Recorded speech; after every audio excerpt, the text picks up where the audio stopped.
الحمدللہ رب العالمین والعاقبۃ للمتقین والصلاة والسلام علی سید الانبیاء والمرسلین اما بعد فاعوذ باللہ السمیع العلیم من الشیطان الرجیم واعوذ باللہ ان یحضرون ان اللہ هو السمیع العلیم بسم اللہ الرحمن الرحیم وفی ذلک فلیتنافس المتنافسون سبحان ربک رب العزت عما یصفون وسلام علی المرسلین والحمد للہ رب العالمین۔ محمد کی غلامی دین حق کی شرط اول ہے صلی اللہ علیہ وآلہ وسلم۔ السلام علیکم ایھا النبی ورحمۃ اللہ وبرکاتہ۔ محمد کی غلامی دین حق کی شرط اول ہے، جو ہو اسی میں تو سب کچھ نامکمل ہے۔ نگاہ عشق و مستی میں وہی اول وہی آخر، نگاہ عشق و مستی میں وہی اول وہی آخر، وہی قرآن وہی فرقان وہی یاسین وہی طہا۔ خدائے لم یزل کا دست قدرت تو زباں تو ہے، خدائے لم یزل کا دست قدرت تو زباں تو ہے، یقین پیدا کر اے غافل کہ مرغوب گناہ تو ہے۔ میرے بزرگوں، دوستوں اور عزیزوں، معزز حاضرین کرام، سامعین کرام، اس سے پہلے کہ ان کلمات مقدسہ کا بیان ہو، محبت اور اخلاص کے ساتھ امام الانبیاء صلی اللہ علیہ وسلم کا درود و سلام ہو۔ اللہم صلی علی سیدنا و مولانا محمد وعلی آل سیدنا و مولانا محمد وبارک وسلم۔ جزا اللہ عنا سیدنا محمد ما والو۔ اللہم صلی علی سیدنا محمد انذر المقعد المقرب عندک یوم القیامہ۔ السلام علیکم ایھا النبی ورحمۃ اللہ وبرکاتہ۔ السلام علینا وعلی عباد اللہ الصالحین۔ السلام علیک یا رسول اللہ۔ جس آیت کا میں نے کلمات کا انتخاب کیا ہے، پارہ نمبر 30 ہے، سورۃ ویل المطففین ہے۔ علماء کے انداز میں تخفیف اور ان کا نام اس سورت کا نام ہے، اور آیت نمبر 26 کا حصہ ہے۔ اللہ رب العزت نے فرمایا وَفِي ذَلِكَ فَلْيَتَنَافَسِ الْمُتَنَافِسُونَ، اور رغبت کرنے والے رغبت کریں۔ رغبت کرنے والے کس چیز کی طرف رغبت کریں؟ یہ تو اس کا ترجمہ تھا، یعنی جو آخرت کی رغبت رکھتے ہیں، جو اللہ کی تجلیات اور انوارات کی رغبت رکھتے ہیں، جو اللہ کی مغفرت کی رغبت رکھتے ہیں، وہ جو ہے ریاضت کریں۔ یہ جو تنافس ہوتا ہے یہ دو طرح کا ہوتا ہے، ایک نفسیانی ہوتا ہے اور وہ حرص گناہ ہے، وہ دنیا اور اشیاء دنیا کے متعلق ہوتا ہے اور وہ ہلاکت کا باعث ہے، اور دوسرا آخرت اور اللہ اور اسلام اور قرآن پاک کے متعلق ہوتا ہے، وہ نہ صرف جائز ہے بلکہ حضور صلی اللہ علیہ وسلم کا ایک لقب ہے، حریص علیکم بالمؤمنین رؤوف الرحیم، کہ حضور صلی اللہ علیہ وسلم اس امت کے لیے یہ چاہتے تھے کہ اس امت کو اللہ کی محبت ملے، اسلام کی اوپر صحیح و عمل پیرا ہو جائیں اور جنت میں جائیں، اللہ کے عذاب سے نجات پائیں، آخرت کی نعمتوں سے سرفراز ہوں۔ تو اس وجہ سے حضور صلی اللہ علیہ وسلم کو حریص فرمایا گیا، حریص علیکم بالمؤمنین رؤوف الرحیم۔ تو جو آخرت کے طلبگار ہیں ان کے لیے یہ حرص باعث ترقی درجات اور دنیا عالم برزخ عالم آخرت میں نجات کا ذریعہ ہے اور قرب کا ذریعہ ہے اللہ تعالیٰ کے۔ تو اس آیت میں ان کلمات مقدسہ کے اندر جو ہے وہ حکم دیا گیا ہے کہ ہم ریاضت کریں۔ ریاضت میں سب سے پہلے حضور صلی اللہ علیہ وسلم نے فرمایا کہ نماز میری آنکھوں کی ٹھنڈک ہے۔ اگر ریاضت کے اعتبار سے ہم دیکھیں تو جو اولیاء اللہ ریاضت کرتے ہیں وہ ساری احادیث سے، خلفائے راشدین، اہل بیت اور صحابہ سے ثابت ہے۔ کیا ہم آج اس طرح نماز میں ریاضت کر رہے ہیں؟ پہلے میں حدیث پاک سے دلیل دے دوں گا تاکہ سمجھنے میں آسانی ہو، اور پھر اس کے بعد میں آپ کو اس طرف دیگر دلائل دے دوں گا۔ حضرت سیدنا بلال رضی اللہ تعالیٰ عنہ، حضرت عبداللہ ابن عباس رضی اللہ تعالیٰ عنہ راوی ہیں اہل بیت میں سے، جب رحمت دو عالم صلی اللہ علیہ وآلہ وسلم معراج پر تشریف لے گئے، آپ صلی اللہ علیہ وآلہ وسلم سے آپ نے دیکھا کہ قدموں کی آٹھ کی آواز آپ کے آگے آگے آ رہی ہے۔ آپ نے جبرائیل سے پوچھا یہ کس کی آواز ہے؟ فرمایا یا رسول اللہ صلی اللہ علیہ وسلم یہ حضرت بلال کے قدموں کی آ رہی ہے۔ تو جب آپ صلی اللہ علیہ وآلہ وسلم واپس آئے، آپ نے فرمایا بلال دونوں جہانوں میں کامیاب ہو گئے۔ پوچھا ہے بلال تمہارا وہ کون سا عمل ہے جس کی وجہ سے جنت میں آپ مجھ سے بھی پہلے داخل ہوئے؟ جس سواری پر میں سوار تھا اس کی وہار آپ نے پکڑی ہوئی تھی۔ فرمایا یا رسول اللہ صلی اللہ علیہ وسلم اور تو کچھ نہیں مگر میں وضو کرتا ہوں اور اس سے 2 رکعت نماز پڑھتا ہوں جسے تحیۃ الوضو کہتے ہیں۔ تو وضو اور نفل کا یہ عمل، یہ میں عمل مسلسل کرتا ہوں۔ آپ نے فرمایا یہی وہ عمل ہے جس کی وجہ سے اللہ نے تمہیں اتنا مرتبہ اور مقام عطا کیا۔ جب سیدنا بلال رضی اللہ تعالیٰ عنہ نے اس طرح کی ریاضت کی کہ ہمیشہ باوضو رہنا انہوں نے اپنی فطرت کا حصہ بنا لیا۔ ایک اور حدیث ہے حضور صلی اللہ علیہ وسلم نے فرمایا مومن ہمیشہ باوضو رہتا ہے۔ جب حضرت سیدنا بلال رضی اللہ عنہ نے ریاضت کی باوضو رہنا اور نوافل پڑھنا، تحیۃ الوضو کا جو ہے وہ نماز کو، نفل نماز کو اپنی زندگی کا حصہ بنایا، ریاضت کی، نتیجہ یہ نکلا کہ وہ نہ صرف صاحب حال بنے بلکہ حضور صلی اللہ علیہ وسلم خود تصدیق کر رہے ہیں وہ جنت میں داخل ہوئے۔ یہی حالت جہاں صحابہ اہل بیت، خلفائے راشدین اور خود حضور صلی اللہ علیہ وسلم کی ہے، وہاں اولیاء اللہ کی بھی ہوتی ہے۔ اور یہ ریاضت کا حکم وفی ذالک فلیتنافس المتنافسون صرف حضور صلی اللہ علیہ وسلم کو نہیں دیا گیا، صرف اہل بیت یا صحابہ کو نہیں دیا گیا، صرف اولیاء اللہ کو نہیں دیا گیا، بلکہ ہر مسلمان کو دیا گیا ہے کہ وہ ریاضت کرے۔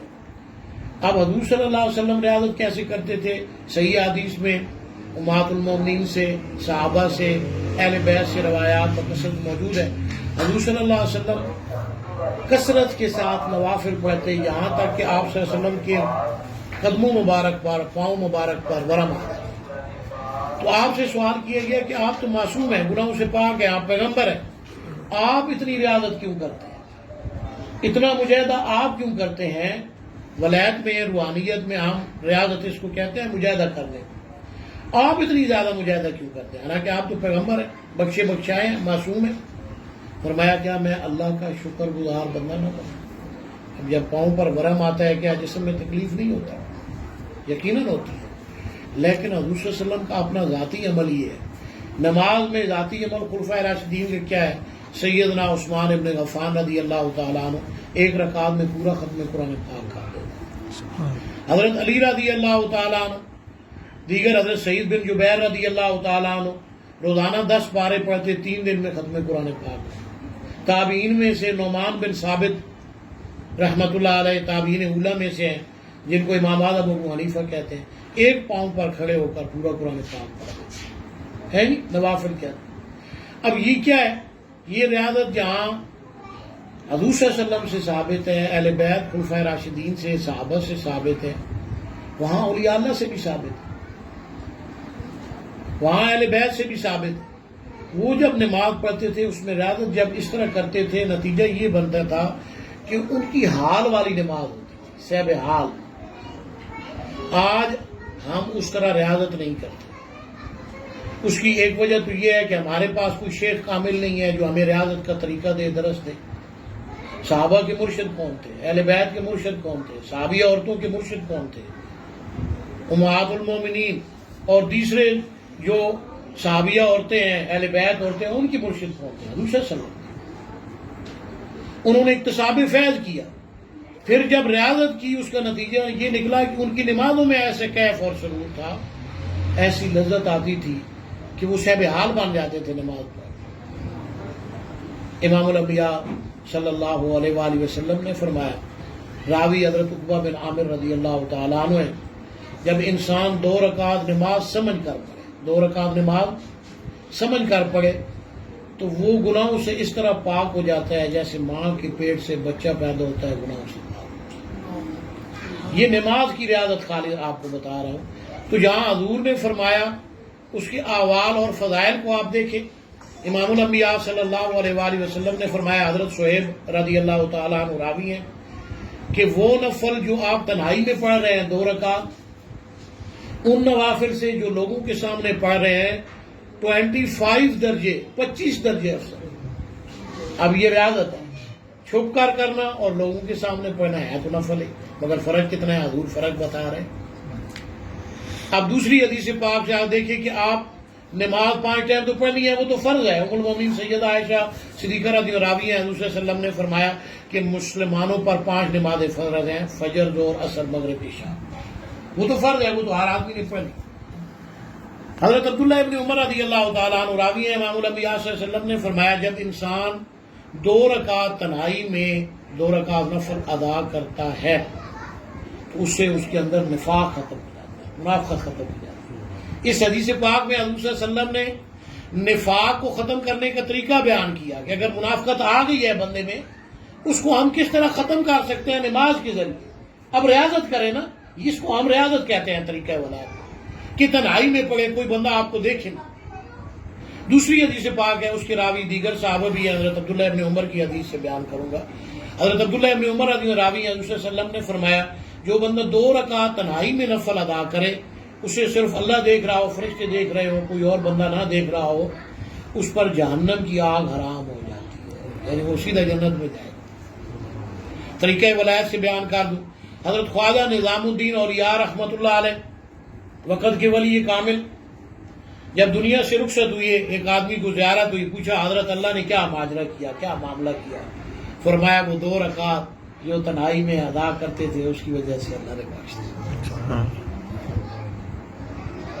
اب دیکھیں یہ طریقہ صرف حضور اور صحابہ کا نہیں ہے بلکہ اولیاء اللہ کا بھی ہے، اور اس میں حکم ہر مسلمان کو ہے، صرف اولیاء اللہ کو نہیں ہے۔ یہ ہماری جہالت ہے، ہماری کم علمی ہے، اور ہمارے علماء کی عوام کو اس سے دور رکھنا ہے، ریاضت سے، جس کا نتیجہ یہ نکل رہا ہے کہ ہمارے اندر منافقت ختم نہیں ہو رہی، جس کا نتیجہ یہ نکل رہا ہے کہ ہم جہنم سے نجات نہیں پا رہے۔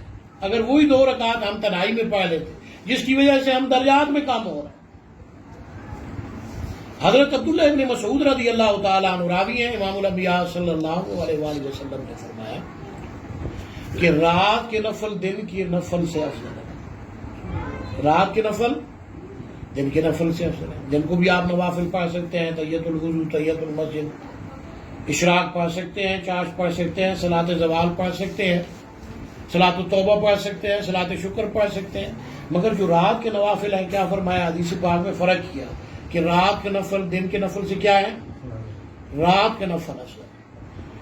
اسی حدیث پاک میں حضرت عبداللہ ابن مسعود رضی اللہ تعالیٰ عنہ نے دلیل دے کر سے حضور صلی اللہ علیہ وسلم نے فرمایا کہ جیسے پوشیدہ صدقہ ظاہری صدقے سے افضل ہے اور وہ 70 درجے افضل ہے، اگر رات کو آپ 2 رکعت پڑھیں اور دن کو 70 رکعت پڑھیں تو رات کی 2 رکعت 70 رکعت سے افضل ہے۔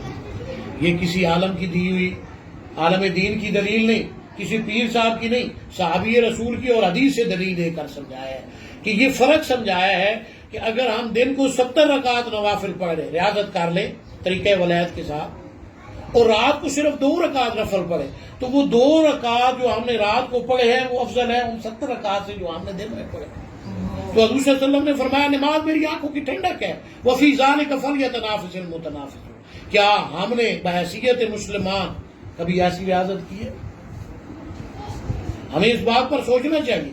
اس کے لیے پہلے تو ہمیں وہ ایسے گائیڈر کی ضرورت ہے جو کامل اکمل ولی ہو، جیسے حضور صلی اللہ علیہ وسلم مرشد تھے صحابہ اہل بیت کے، جو ہمیں ریاضت کا طریقہ بتائے، جو قرآن اور سنت اہل بیت اور صحابہ کے عین مطابق ہو، تاکہ ہمارے شکوک و شبہات بھی رفع ہوں اور ہم اس پر چل کر ایک سچے کامل مسلمان بنے، مومن بنے، اور پھر انعام یافتہ لوگوں میں شامل ہو۔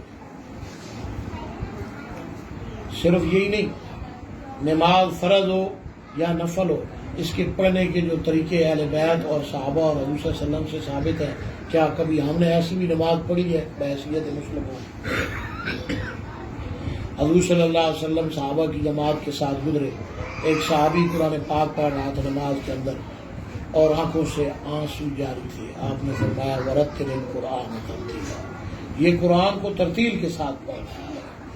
سمجھ کر پڑھ رہا ہے. جو پہلے میں نے روایت بیان کی تھی حضرت عقبہ بن عامر رضی اللہ عنہ، آنکھوں سے آنسو جاری ہے اور نماز بھی جاری ہے.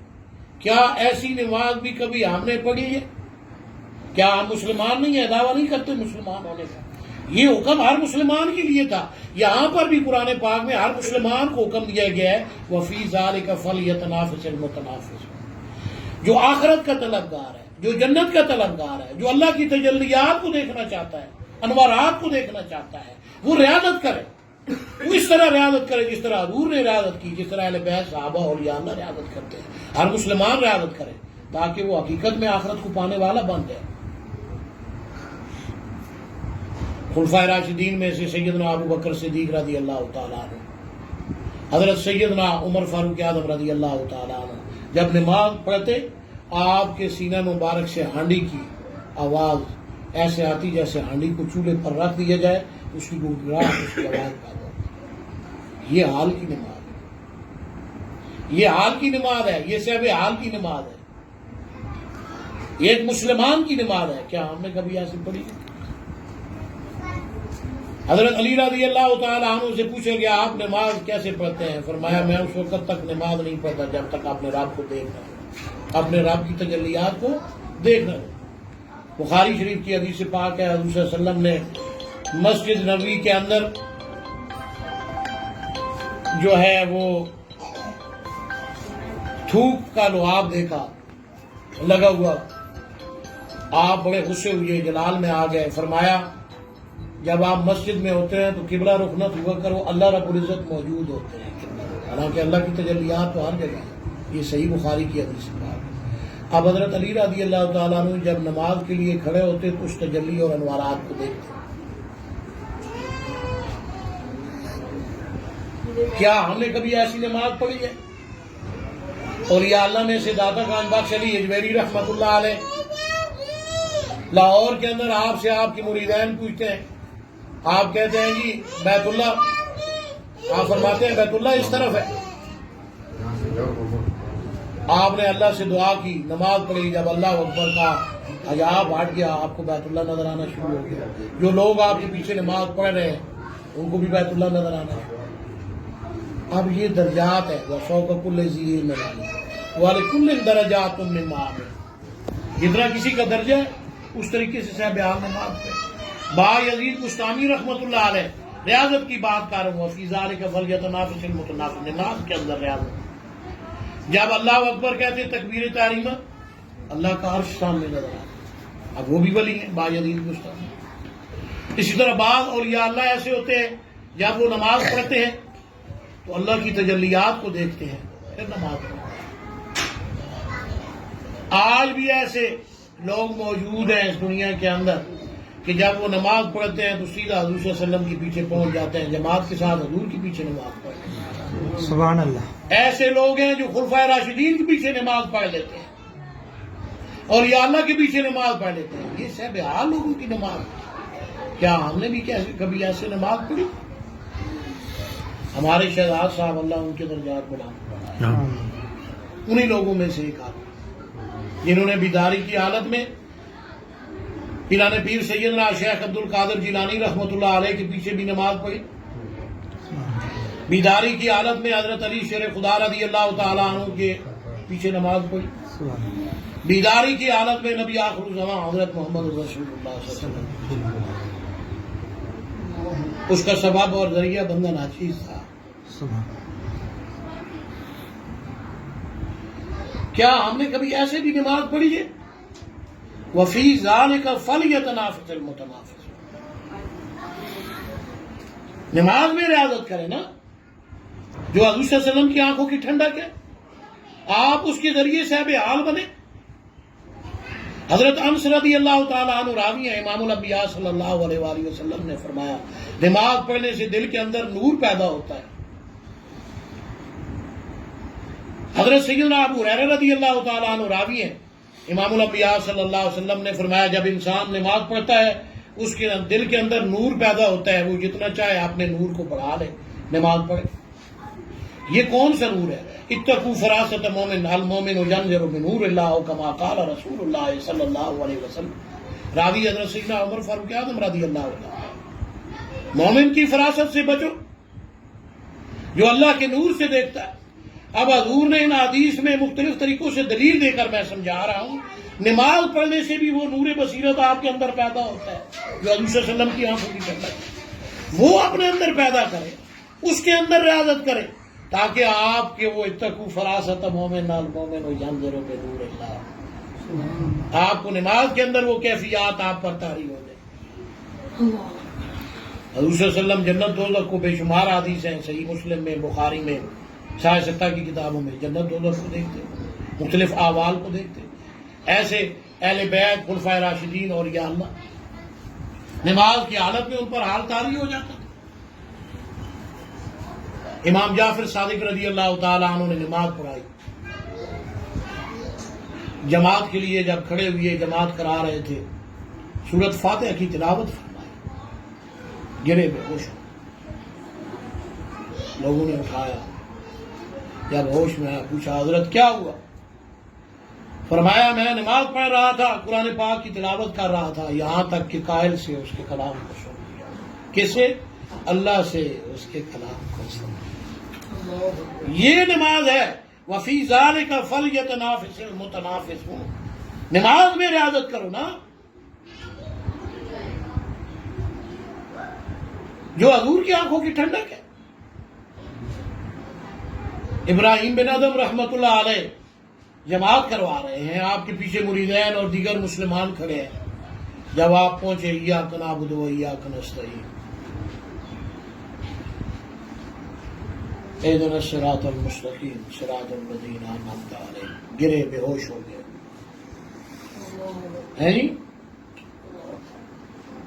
اٹھایا لوگوں نے، جب ہوش آیا پوچھا حضرت کیا ہوا؟ فرمایا جب میں نے پڑھا مالک یوم الدین تو مجھے ایسا لگا قیامت برپا ہو چکی، میں اللہ کے سامنے حاضر ہوں، بس یہ چیز برداشت ہو۔ یہ ہے صاحب حال۔ وفی ذالک فلیتنافس المتنافسون، یہ حکم ہر مسلمان کے لیے ہے۔ اس بات کو سمجھنے کی کوشش کریں، یہ حکم صرف حضور صلی اللہ علیہ وسلم، اہل بیت، صحابہ، اولیاء اللہ کے لیے نہیں ہے، ہر کلمہ گو کے لیے۔ اگر ہم اس سے ہٹ کر ذکر اذکار کی طرف آئیں، تلاوت کی طرف آئیں جو حضور صلی اللہ علیہ وسلم نے ریاضت کی ہے، تو اس میں حضور صلی اللہ علیہ وسلم کا طریقہ کیا ہے، اہل بیت کا، صحابہ کا طریقہ کیا ہے۔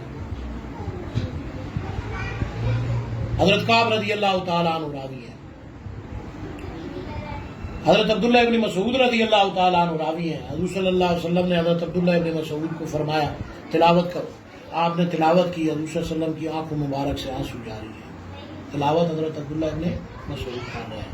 حضرت کعب نے ٹھوکر ماری، پہلو میں ٹھوکر ماری، دیکھا تو حضور کی آنکھوں سے آنسو جاری ہے، آپ نے اشارہ کیا بس بس۔ یہ کیا ہے؟ یہ آپ پر حال تھا۔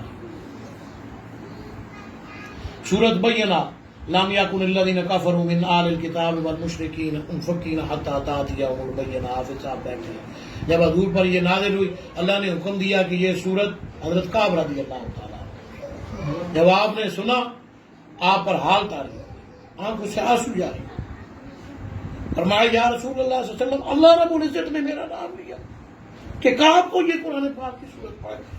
فرمایا یہ ہے حال کے ساتھ قرآن پاک کا،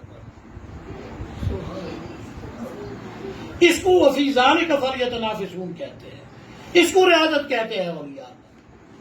حضرت اسید بن حضیر رضی اللہ تعالیٰ عنہ قرآن پاک کی تلاوت کر رہے ہیں، گھوڑا ہنگرانا شروع ہو گیا، کودنا شروع ہو گیا، آپ نے دیکھا آپ کا بچہ آپ کے گھوڑے کے پاس تھا، آپ رک گئے، گھوڑا بھی ہنگرانا چھوڑ دیا، کودنا چھوڑ دیا، دوبارہ آپ نے پھر قرآن پاک کی تلاوت کی، پھر گھوڑا ہنگرانا شروع ہو گیا، کودنا شروع ہو گیا، پھر آپ نے چھوڑ دی تلاوت، تیسری دفعہ پھر کی، اوپر دیکھا تو اوپر روشنیاں ہیں اور سفید بادل کی طرح بادل کا ٹکڑا ہے اور قریب آ رہا ہے۔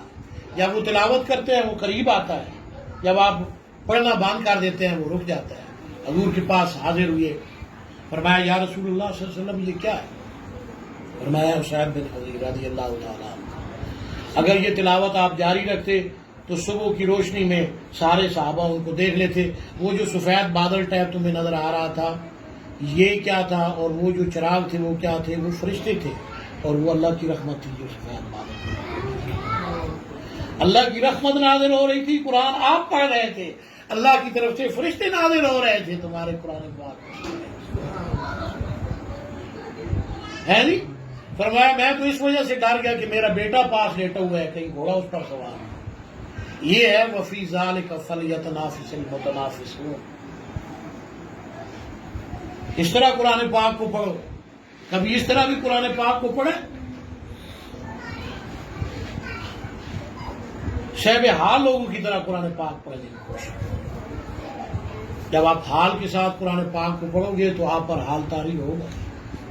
یہ ریاضت کرو قرآن پاک. ذکر کے اندر، رات کی شب بیداری کے اندر حضور صلی اللہ علیہ وسلم کے معاملات کیا تھے؟ آپ رات کو 3 حصوں میں کیا کرتے تھے. ایک حصہ اپنے لیے، ایک حصہ واجب مطالعات کے لیے، ایک حصہ اللہ کے لیے. جو اللہ کے لیے حصہ ہوتا تھا اس میں کیا ہوتا تھا؟ اس میں صلاۃ اللیل جس کو تہجد کہتے ہیں، مراقبہ ہوتا تھا، ذکر اذکار ہوتا تھا. وہ حصہ اس میں گزرتا تھا. حضور صلی اللہ علیہ وسلم مراقبہ کرتے تھے، صلاۃ اللیل پڑھتے تھے، ذکر کرتے تھے. کیا ہم نے کبھی ایسا مجاہدہ کیا؟ بابا جی کے پاس میں گیا، انہوں نے مجھے ایک قسم بتایا، فرمایا 10 سے 12 بجے ان 2 گھنٹوں میں آپ نے پڑھنا، مراقبہ کرنا ہے نہیں. جتنی دیر آسانی سے بیٹھ سکتے ہو. میں 2 گھنٹے بیٹھا، اس کے بعد میں نے ٹائم کو بڑھا دیا، میں نے شب بیداری شروع کر دی. جب 2 گھنٹے سے ٹائم بڑھایا، بابا جی کے پاس گیا واپس، بابا جی نے کہا بہت اچھا، 2 گھنٹے ٹھیک ہے، پڑھانا چاہو تو پڑھا لو. پھر میں رات کی شب بیداری شروع کر. پھر اس سے جو کچھ دیکھا وہ اللہ ہی جانتا ہے ہم نے کیا دیکھا. اس کو ریاضت کہتے ہیں. کبھی آپ بھی تو اپنے شیخ کے مطابق، تعلیمات کے مطابق ریاضت کریں نا. ذکر اذکار میں کریں، شب بیداری میں کریں، وظائف میں کریں. حضور صلی اللہ علیہ وآلہ وسلم ہر فرض نماز پڑھنے کے بعد اور آدھو وظائف کرتے تھے. حضرت علی رضی اللہ تعالیٰ عنہ راوی ہیں، امام الانبیاء صلی اللہ علیہ وسلم نے فرمایا جو بندہ ہر فرض کے بعد 1 مرتبہ آیت الکرسی پڑھے گا، اس کے درمیان اور جنت کے درمیان صرف ایک چیز حائل ہے، اور وہ موت ہے. مرے گا تو بغیر حساب کتاب کی جنت میں جائے گا. دوسری حدیث پاک ہے، نبی آخر الزمان حضرت محمد رسول اللہ صلی اللہ علیہ وسلم نے فرمایا جو بندہ ہر فرض کے بعد آیت الکرسی پڑھنے کو اپنا معمول بنا لیتا ہے، اس کی روح جب مرے گا اسرائیل علیہ السلام نہیں قبض کریں گے، اللہ تعالیٰ خود نرمی سے قبض کریں گے.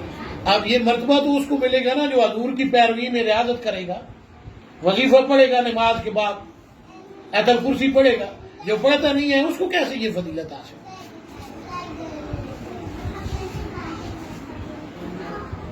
حضرت سیدنا ابو بکر صدیق رضی اللہ تعالیٰ عنہ راوی ہیں، امام الانبیاء صلی اللہ علیہ وآلہ وسلم ہر فرض کے بعد 10 مرتبہ سورۃ اخلاص یعنی قل هو اللہ احد اللہ الصمد لم یلد ولم یولد ولم یکن له کفوا احد پڑھا کرتے، اور فرمایا جو اس کو پڑھے گا جنت کے جس دروازے سے چاہے جنت میں داخل. اب یہ حضور صلی اللہ علیہ وسلم کا طریقہ ہے، خلیفہ راشد کا طریقہ ہے، یہ ریاضت ہے. کیا ہم نے کبھی ایسی ریاضت کی ہے؟ فرض پڑھنے کے بعد ایسی ریاضت کی ہے؟ حضور صلی اللہ علیہ وسلم نے فرمایا جو سورۃ اخلاص پڑھتا ہے اس کی توحید یعنی لا الہ الا اللہ درست ہے. یہ کلمہ کو جاری کرنے کا ذریعہ بھی ہے.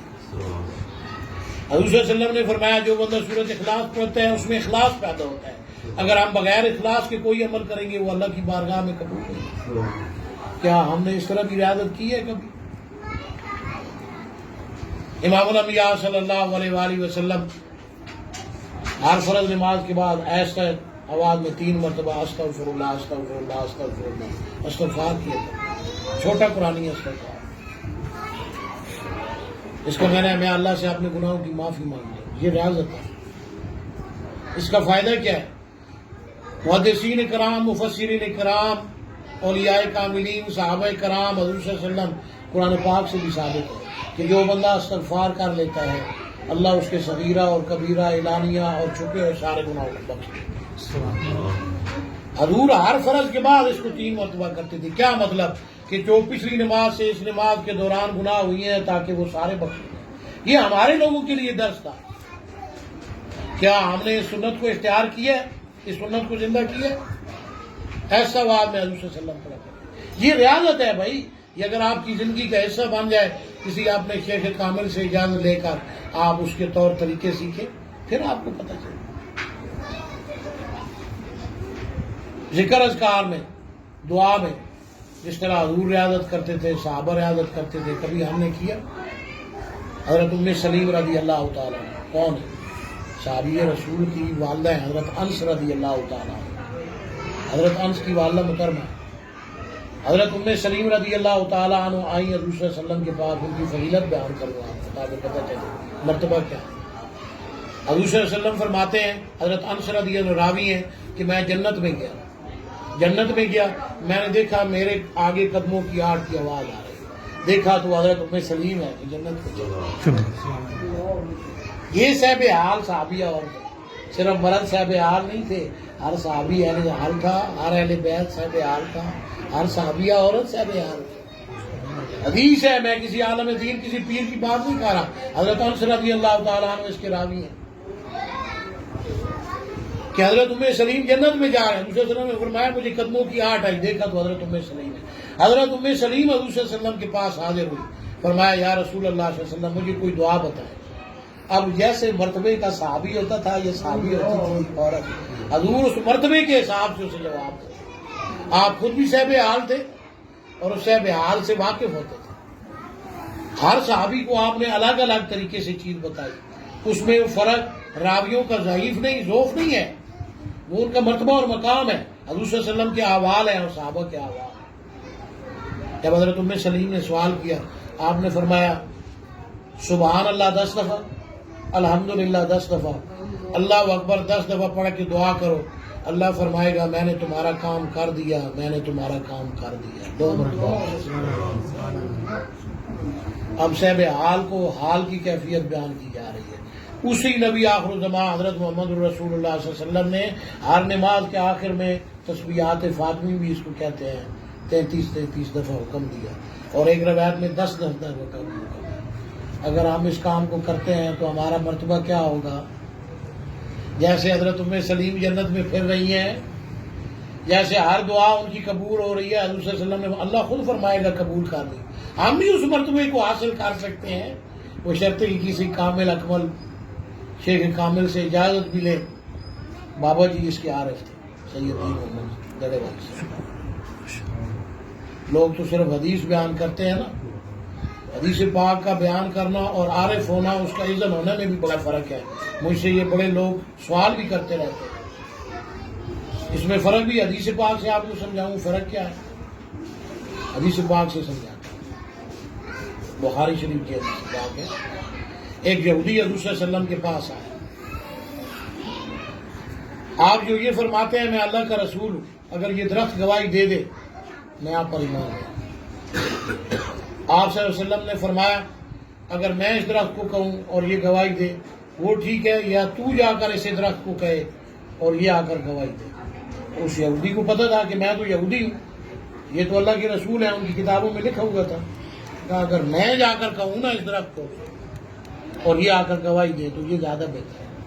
آپ نے فرمایا جاؤ اس درخت کو کہ تمہیں محمد رسول. صحیح بخاری شریف کی حدیث پاک ہے، اس کا مفہوم ہے درخت ایک طرف لیٹا اپنی جڑوں کو کاٹ دیا، پھر دوسری طرف لیٹا اپنی جڑوں کو کاٹ دیا، پھر زمین کو چیرتا ہوا آیا اور کیا کہا السلام علیکہ یا رسول اللہ. اس میں صلوات کا لفظ نہیں ہے. بخاری شریف کی حدیث السلام علیکہ یا رسول اللہ، جو میں اپنی تقریر کے آخر میں سلام پڑھتا ہوں وہ یہی سلام. اس میں راز کیا ہے؟ اب درخت نے آ کر سلام کیا، آپ نے فرمایا واپس چلے جاؤ. صحیح بخاری شریف کی حدیث سے پاک ہے. یہودی مسلمان ہو گیا. یہودی 1,00,000 مرتبہ بھی اگر درخت کو کہتا کبھی درخت چل کے نہ آتا. پیچھے اذن حضور صلی اللہ علیہ وسلم کا تھا، اس لیے درخت چل کے آیا. حدیث حضور کی ہو، آپ عالم دین سے سیکھ لیں، اسے اذن نہیں ہے حضور صلی اللہ علیہ وسلم سے.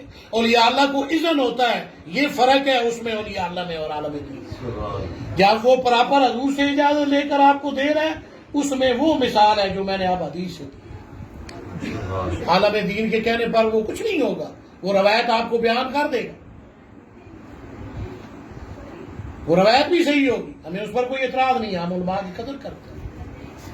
وفی ذالک فلیتنافس المتنافسون، اس طرح آپ ریاضت کریں، نماز کے اندر کریں، ذکر کے اندر کریں، قرآن پاک کی تلاوت کے اندر کریں، وضو کے اندر کریں، جیسے حضرت بلال رضی اللہ تعالیٰ عنہ کرتے تھے، دیگر معاملات میں ریاضت کریں آپ۔ اس کا آپ کو فائدہ کیا ہوگا؟